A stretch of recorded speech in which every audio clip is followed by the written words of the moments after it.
This is what I gathered. That in that country if a man falls into ill health, or catches any disorder, or fails bodily in any way before he is 70 years old, he is tried before a jury of his countrymen, and if convicted is held up to public scorn and sentenced more or less severely as the case may be.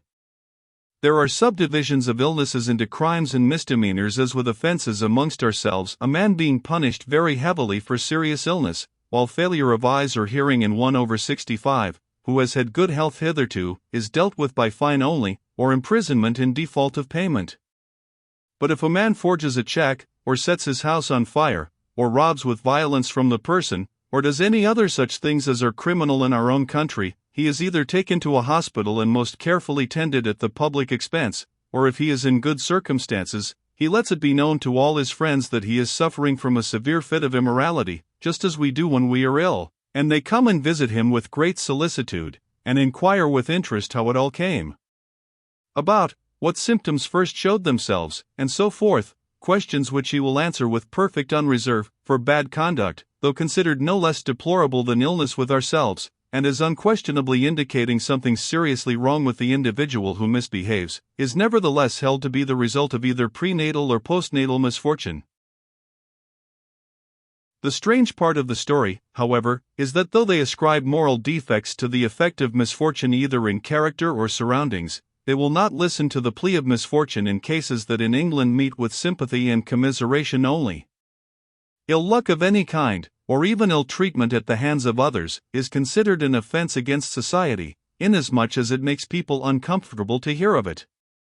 Loss of fortune, therefore, or loss of some dear friend on whom another was much dependent, is punished hardly less severely than physical delinquency. Foreign, indeed, as such ideas are to our own, traces of somewhat similar opinions can be found even in 19th-century England. If a person has an abscess, the medical man will say that it contains peccant matter, and people say that they have a bad arm or finger, or that they are very bad all over, when they only mean diseased. Among foreign nations Erewhonian opinions may be still more clearly noted. The Mohammedans, for example, to this day, send their female prisoners to hospitals, and the New Zealand Maoris visit any misfortune with forcible entry into the house of the offender, and the breaking up and burning of all his goods. The Italians, again, use the same word for disgrace and misfortune. I once heard an Italian lady speak of a young friend whom she described as endowed with every virtue under heaven. Ma, she exclaimed, povero disgraziato, ha ammazzato suo zio. Poor unfortunate fellow, he has murdered his uncle. On mentioning this, which I heard when taken to Italy as a boy by my father, the person to whom I told it showed no surprise. He said that he had been driven for 2 or 3 years in a certain city by a young Sicilian cab driver of prepossessing manners and appearance, but then lost sight of him. On asking what had become of him, he was told that he was in prison for having shot at his father with intent to kill him, happily without serious result. Some years later my informant again found himself warmly accosted by the prepossessing young cab driver. "Ah, caro signore," he exclaimed, "sono 5 anni che non lo vedo, 3 anni di militare, e 2 anni di disgrazia, and see, my dear sir, it is 5 years since I saw you, 3 years of military service, and 2 of misfortune, during which last the poor fellow had been in prison." Of moral sense he showed not so much as a trace. He and his father were now on excellent terms, and were likely to remain so unless either of them should again have the misfortune mortally to offend the other. In the following chapter 1 will give a few examples of the way in which what we should call misfortune, hardship, or disease are dealt with by the Erewhonians, but for the moment will return to their treatment of cases that with us are criminal. As I have already said, these, though not judicially punishable, are recognized as requiring correction. Accordingly, there exists a class of men trained in soulcraft, whom they call straighteners, as nearly as I can translate a word which literally means one who bends back the crooked. These men practice much as medical men in England, and receive a quasi-surreptitious fee on every visit. They are treated with the same unreserve, and obeyed as readily, as our own doctors, that is to say, on the whole sufficiently, because people know that it is their interest to get well as soon as they can, and that they will not be scouted as they would be if their bodies were out of order, even though they may have to undergo a very painful course of treatment. When I say that they will not be scouted, I do not mean that an Erewhonian will suffer no social inconvenience in consequence, we will say, of having committed fraud.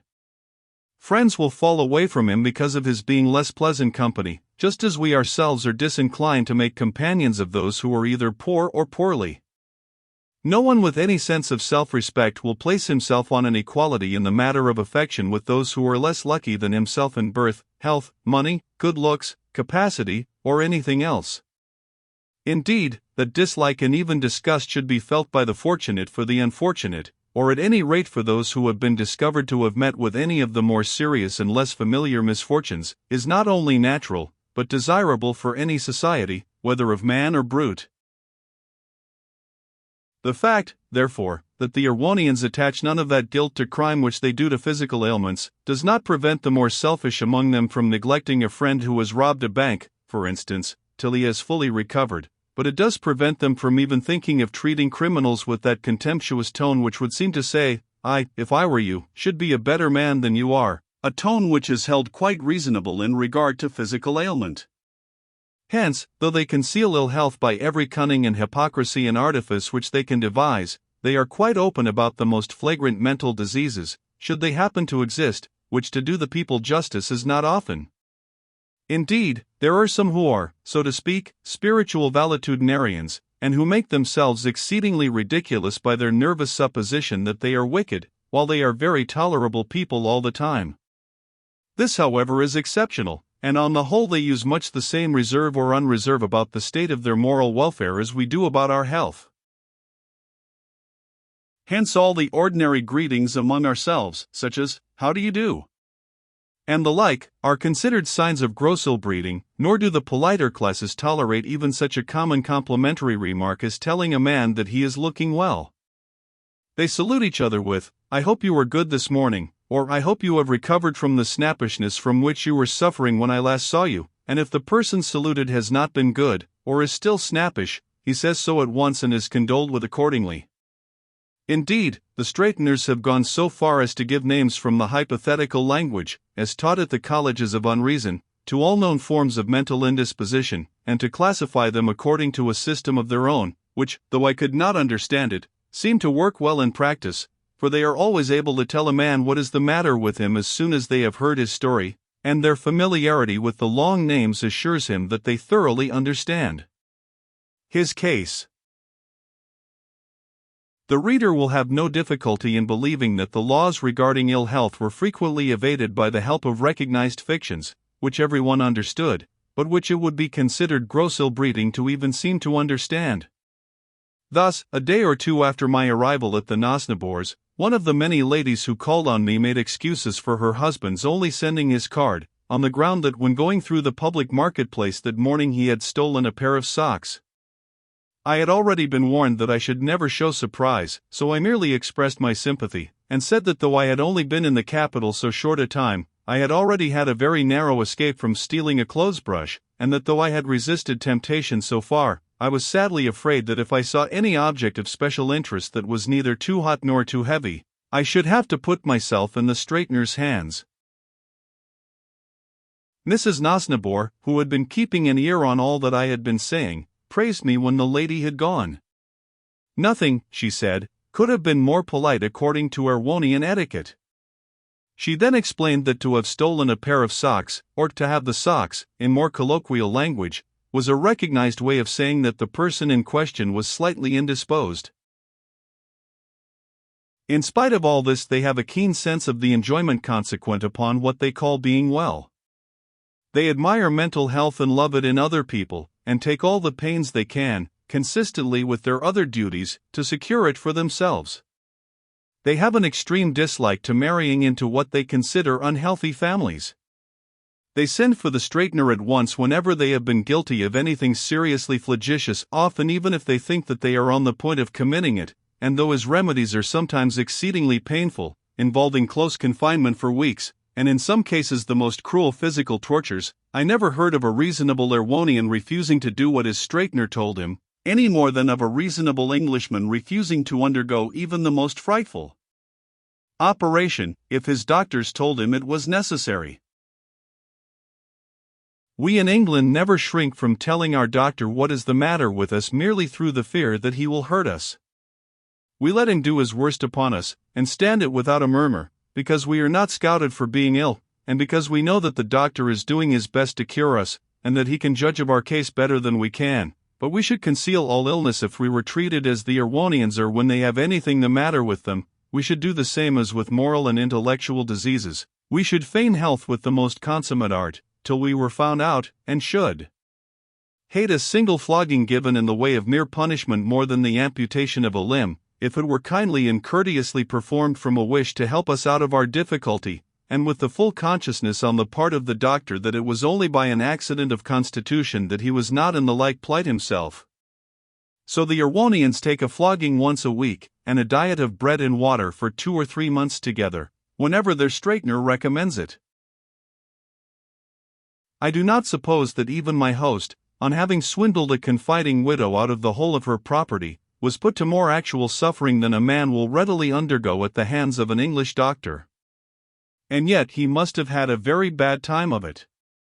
The sounds I heard were sufficient to show that his pain was exquisite, but he never shrank from undergoing it. He was quite sure that it did him good, and I think he was right. I cannot believe that that man will ever embezzle money again. He may, but it will be a long time before he does so. During my confinement in prison, and on my journey, I had already discovered a great deal of the above, but it still seemed surpassingly strange, and I was in constant fear of committing some piece of rudeness, through my inability to look at things from the same standpoint as my neighbors. But after a few weeks' stay with the Nosnibors, I got to understand things better, especially on having heard all about my host's illness, of which he told me fully and repeatedly. It seemed that he had been on the stock exchange of the city for many years and had amassed enormous wealth, without exceeding the limits of what was generally considered justifiable, or at any rate, permissible dealing, but at length on several occasions he had become aware of a desire to make money by fraudulent representations, and had actually dealt with 2 or 3 sums in a way which had made him rather uncomfortable. He had unfortunately made light of it and pooh-poohed the ailment, until circumstances eventually presented themselves which enabled him to cheat upon a very considerable scale. He told me what they were, and they were about as bad as anything could be, but I need not detail them. He seized the opportunity, and became aware, when it was too late, that he must be seriously out of order. He had neglected himself too long. He drove home at once, broke the news to his wife and daughters as gently as he could, and sent off for one of the most celebrated straighteners of the kingdom to a consultation with the family practitioner, for the case was plainly serious. On the arrival of the straightener he told his story, and expressed his fear that his morals must be permanently impaired. The eminent man reassured him with a few cheering words, and then proceeded to make a more careful diagnosis of the case. He inquired concerning Mr. Nosnibor's parents. Had their moral health been good? He was answered that there had not been anything seriously amiss with them, but that his maternal grandfather, whom he was supposed to resemble somewhat in person, had been a consummate scoundrel and had ended his days in a hospital, while a brother of his father's, after having led a most flagitious life for many years, had been at last cured by a philosopher of a new school, which as far as I could understand it bore much the same relation to the old as homeopathy to allopathy. The straightener shook his head at this, and laughingly replied that the cure must have been due to nature. After a few more questions he wrote a prescription and departed. I saw the prescription. It ordered a fine to the state of double the money embezzled, no food but bread and milk for 6 months, and a severe flogging once a month for 12. I was surprised to see that no part of the fine was to be paid to the poor woman whose money had been embezzled, but on inquiry I learned that she would have been prosecuted in the misplaced confidence court, if she had not escaped its clutches by dying shortly after she had discovered her loss. As for Mr. Nosnibor, he had received his 11th flogging on the day of my arrival. I sought him later on the same afternoon, and he was still twinged, but there had been no escape from following out the straightener's prescription, for the so-called sanitary laws of Erewhon are very rigorous, and unless the straightener was satisfied that his orders had been obeyed, the patient would have been taken to a hospital, as the poor are, and would have been much worse off. Such at least is the law, but it is never necessary to enforce it. On a subsequent occasion I was present at an interview between Mr. Nosnibor and the family straightener, who was considered competent to watch the completion of the cure. I was struck with the delicacy with which he avoided even the remotest semblance of inquiry after the physical well-being of his patient, though there was a certain yellowness about my host's eyes which argued a bilious habit of body. To have taken notice of this would have been a gross breach of professional etiquette. I was told, however, that a straightener sometimes thinks it right to glance at the possibility of some slight physical disorder if he finds it important in order to assist him in his diagnosis, but the answers which he gets are generally untrue or evasive, and he forms his own conclusions upon the matter as well as he can. Sensible men have been known to say that the straightener should in strict confidence be told of every physical ailment that is likely to bear upon the case, but people are naturally shy of doing this, for they do not like lowering themselves in the opinion of the straightener, and his ignorance of medical science is supreme. I heard of one lady, indeed, who had the hardihood to confess that a furious outbreak of ill humor and extravagant fancies for which she was seeking advice was possibly the result of indisposition. "You should resist that," said the straightener, in a kind, but grave voice. "We can do nothing for the bodies of our patients, such matters are beyond our province, and I desire that I may hear no further particulars." The lady burst into tears, and promised faithfully that she would never be unwell again. But to return to Mr. Nosnibor. As the afternoon wore on, many carriages drove up with callers to inquire how he had stood his flogging. It had been very severe, but the kind inquiries upon every side gave him great pleasure, and he assured me that he felt almost tempted to do wrong again by the solicitude with which his friends had treated him during his recovery. In this I need hardly say that he was not serious. During the remainder of my stay in the country, Mr. Nosnibor was constantly attentive to his business, and largely increased his already great possessions, but I never heard a whisper to the effect of his having been indisposed a second time, or made money by other than the most strictly honorable means. I did hear afterwards in confidence that there had been reason to believe that his health had been not a little affected by the straightener's treatment, but his friends did not choose to be over-curious upon the subject, and on his return to his affairs it was by common consent passed over as hardly criminal in one who was otherwise so much afflicted. For they regard bodily ailments as the more venial in proportion as they have been produced by causes independent of the constitution. Thus, if a person ruin his health by excessive indulgence at the table or by drinking, they count it to be almost a part of the mental disease which brought it about, and so it goes for little, but they have no mercy on such illnesses as fevers or catarrhs or lung diseases, which to us appear to be beyond the control of the individual. They are only more lenient towards the diseases of the young, such as measles, which they think to be like sowing one's wild oats, and look over them as pardonable indiscretions if they have not been too serious, and if they are atoned for by complete subsequent recovery. It is hardly necessary to say that the office of straightener is one which requires long and special training. It stands to reason that he who would cure a moral ailment must be practically acquainted with it in all its bearings. The student for the profession of straightener is required to set apart certain seasons for the practice of each vice in turn, as a religious duty. These seasons are called fasts, and are continued by the student until he finds that he really can subdue all the more usual vices in his own person, and hence can advise his patients from the results of his own experience. Those who intend to be specialists, rather than general practitioners, devote themselves more particularly to the branch in which their practice will mainly lie. Some students have been obliged to continue their exercises during their whole lives, and some devoted men have actually died as martyrs to the drink, or gluttony, or whatever branch of vice they may have chosen for their especial study. The greater number, however, take no harm by the excursions into the various departments of vice which it is incumbent upon them to study. For the Erewhonians hold that unalloyed virtue is not a thing to be immoderately indulged in. I was shown more than one case in which the real or supposed virtues of parents were visited upon the children to the third and fourth generation. The straighteners say that the most that can be truly said for virtue is that there is a considerable balance in its favor, and that it is on the whole a good deal better to be on its side than against it, but they urge that there is much pseudo-virtue going about, which is apt to let people in very badly before they find it out. Those men, they say, are best who are not remarkable either for vice or virtue. I told them about Hogarth's idle and industrious apprentices, but they did not seem to think that the industrious apprentice was a very nice person.